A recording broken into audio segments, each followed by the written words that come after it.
Hi there and welcome back to the channel and also to the next part of the Mabinogi. We're now at the second branch known as the Branwen the Llŷr, which translates to Branwen, the daughter of Llŷr. This branch tells us about the life of the children of Llŷr, like Bendigeidfran, literally Brân the Blessed, High King of Britain, and his siblings Manawydan and Branwen, and deals with Branwen's marriage to Matholwch, the King of Ireland. A mutually destructive war takes place between the two islands, the deaths of most of the principal characters, and also the ascension of Cavachon Verbelli to the British throne. Along with the other branches, the tale can be found in the medieval Red Book of Hergest and the White Book of Averk. Before we start, I do want to say that it has been suggested that at least part of the story may have come from the 3rd century BC Gallic invasion of the Balkans, with some historians believing that Bran may be the Gallic chief Brennus, or that the present state of the story might have been influenced by the 11th century battles of Brian Boru and Mael Signail. It has also been proposed that the branch is distantly related to the Irish tales of Cafmaig Macrama and Imran Bran, as well as the early Arthurian texts such as the Spoils of Arnorvan and How Kilhor won Arwen. So the story as we know it currently may not be in its original state. The branch begins with King Bendigeidfran sitting on the rocky shore of Llŷr when he sees 13 ships over the horizon coming from southern Ireland. Soon the boatmen come to shore declaring that the fleet belonged to the Irish Lord Matholwch, who had come seeking Bran's sister Branwen's hand in marriage. Of course, to Bran this union made sense. Someone worthy of his sister had come forth, and their union would bring forth a powerful alliance for the two kingdoms. Bran readily welcomed King Matholwch of Ireland ashore, and gave him great hospitality. The wedding was decidedly set at the coast of Aberfra. All this had been set inside specially erected tents, since no house had yet been built that could accommodate the giant King Bran. Now, this next part does contain some cruelty, so please beware. Soon after all the wedding and celebrations took place, Bran's half-brother Efnisian returned to Wales and was confused to see so many foreign horses stabled. He asked who the horses belonged to and was angry to find out that his sister had been given away without his consent or permission. In his anger, he maimed all the Irish horses by cutting their lips back to their gums, their ears down to their skulls, eyelids to eyeballs, and their tails to their rumps. You will quickly learn that Efnisian does whatever he wants to in this story, to the detriment of the people around him, and is known as a sadistic anti-hero in Welsh mythology, being described as warped, perverted, malicious, and psychopathic, which honestly and he only gets worse from this point. Matholwch's courtiers advised him to see this as a calculated insult from the Welsh, and was in the end persuaded to head back home. Bran sent his best messengers to attempt to sway Matholwch back. He sent with them a stick of solid silver as tall as himself and as thick as a finger, along with a plate made of gold the circumference of his face. He also offered to replace every horse maimed, and begged Matholwch to see his family dilemma, for Bran could not execute his own brother. He begged to meet with the Irish king face to face so that he might make an apology. The two kings meet again. However, during the meeting, Matholwch expressed his feeling that Bran's compensation was too small. Bran could not stand for that, so he offered Matholwch a black cauldron that could bring the dead back to life on the condition that they could not speak. Matholwch was astounded by this great gift and forgot all unpleasantries that had come before. And the next morning, the fleet of 13 ships left for Ireland with Branwen and Matholwch side by side. The Irish fell in love with their new queen at first sight, and they were brought many gifts to the castle celebrating Matholwch and Branwen's union, and in due time Branwen bore a son, Gwern, and the realm was once again rejoiced. A few years passed, and the councillors began to reflect once again on the maiming of the horses. They believed that Matholwch had not acted like a man, and probed him to take out this injustice on his wife Branwen by treating her cruelly, like a real man would, of course. The council made him expel her from his court and forced her to work in the kitchens. In the kitchens, she faced being bullied by the cook and stared at by the kitchen boys who even beat her. This mistreatment continued on for 3 years. In that time, Branwen had been taming a starling to help her take her mind off things. One day, she fastened a letter to the starling meant for her brother Bran, pleading for help.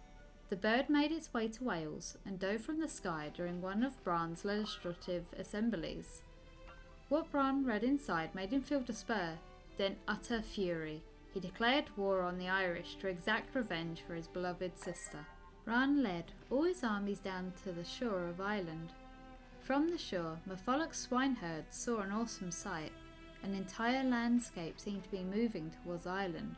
They soon saw Bran wading through the water ahead of the fleet since no ship could carry him. The Irish ran across the River Shannon and barred the way from the sea so no ships could travel up the river. Just before Bran's troops landed, they saw that the Irish had destroyed the bridge and blocked the river. At that moment, Bran said the man who would lead his people must first become a bridge, and then he positioned himself across the flow so his troops could march across. Matholwch's men, seeing the Welsh advance successfully, said they would atone for injustice done to Branwen by ensuring the kingship of Bran's nephew Gwern. This alone did not satisfy Bran, so they offered to build him a house that would accommodate his massive body. Bran only accepted after Branwen's plea, for she feared the bloodshed that would happen. The house that the Irish built, however, was a clever trick like the Trojan horse, as they hid 100 soldiers inside bags throughout the home, instructed to jump out at the feast and kill the nearest Welshman. They did not, however, factor in Efnisien, who had arrived at the house to inspect it, obviously expecting foul play. He was told that the bags contained flour, so he went around and crushed the skull of every man inside a bag. Soon after, the great feast took place, and the tiny 3-year-old Gwern went around charming his newfound relatives from Wales. Efnisien complained that the boy had not greeted him, and then suddenly grabbed the boy by his heels and threw him headfirst into the huge fire like the completely reasonable and totally not crazy guy he is. Branwen, seeing her half-brother throw her toddler into the flames, sent her into a craze, and she tried to leap into the fire. Bran stopped her, knowing that if she was to do this she would die too. He then protected his sister from the fight that broke out, escorting her outside the house.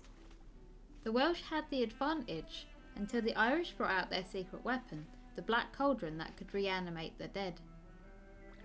Efnisien, seeing that everything from the beginning was completely his fault and that he had brought this on his countrymen, decided upon one last act of valour.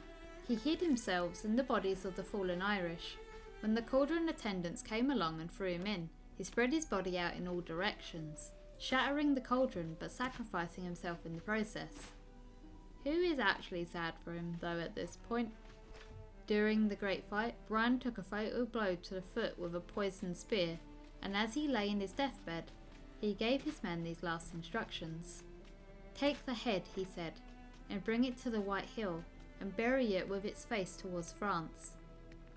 And you will be on the road a long time. In Llŷr, you will be 7 years in feasting, the birds of Rhiannon singing to you.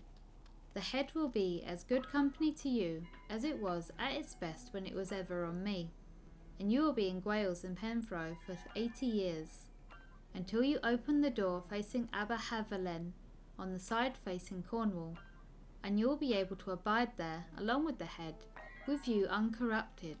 But when you open that door, we will not be able to remain there. You will make way and bury the head, cross over to the other side." Only 7 men survived the conflict, and they were Pryderi, Manawydan, Llŷr Telaasan, Enog, Gryvier, son of Muriel, and Halin, son of Gwyn the Old. Ceremonially, they cut off Bran's head and left Ireland.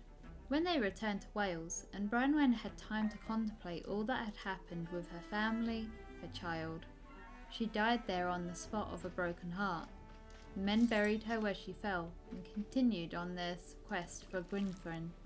As they were journeying, suddenly there was a crowd coming towards them of men and women. "Do you have any tidings?" asked Manawydan. "We have none," said they, "except that Cyfeillion son of Beli has overrun the island of Britain and is now crowned king in Bendigeidfran. For 7 years the 7 survivors stay in Llŷr, where they are entertained by Bendigeidfran's head, which continues to speak. They later move on to Wales, often identified with Grasholm Island off of David, where they live for 80 years without perceiving the passing of time. Eventually Halin opens the door to the hall facing Cornwall, and the sorrow of what had befallen them returns. As instructed, they take the now silent head to Bendigeidfran. Bran's head was buried in Bendigeidfran, where the White Tower now stands. As long as it remains there, Britain would be safe from invasion. The White Tower is actually referring to the Tower of London. However, King Arthur dug up the head, declaring the country would be protected only by his great strength. There have been attempts in modern times to link the still current practice of keeping ravens at the Tower of London under the care of the yeoman warder Raven Master with this story of Bran, since in the Celtic languages Bran means crow in Welsh and Bran is raven in both Cornish and Irish. And it is said that the kingdom and the Tower of London will fall if the 6 resident ravens ever leave the fortress. There is a portion that I found for this story that doesn't seem to be as recounted as often as the rest of it, most likely because it's kind of considered derogatory to the Irish. Before the end of the tale, a small detour is taken to jab back at the Irish. The battle in Ireland has only left 5 pregnant women who give birth to 5 sons in a cave. These sons would then repopulate the Kingdom of Ireland with the only women available, their own mothers. And with that, the island is restored with human life, and 5 districts are created because of this incest. Though today Ireland is divided into 4 provinces, the 5 mothers and 5 sons helps explain the structure of this island as well as poke back at them. And on that note, that is the end of this branch of the Mabinogi. There were a few supernatural elements like Bran being a giant, as well as a magical cauldron to bring the dead back to life. This branch was also more violent than the first one. Thank you for making it to the end of the video. We are now halfway through the branches and have 2 to go. Please don't forget to share, like and subscribe to the channel, leave me a comment down below, and I will see you next time. Bye bye!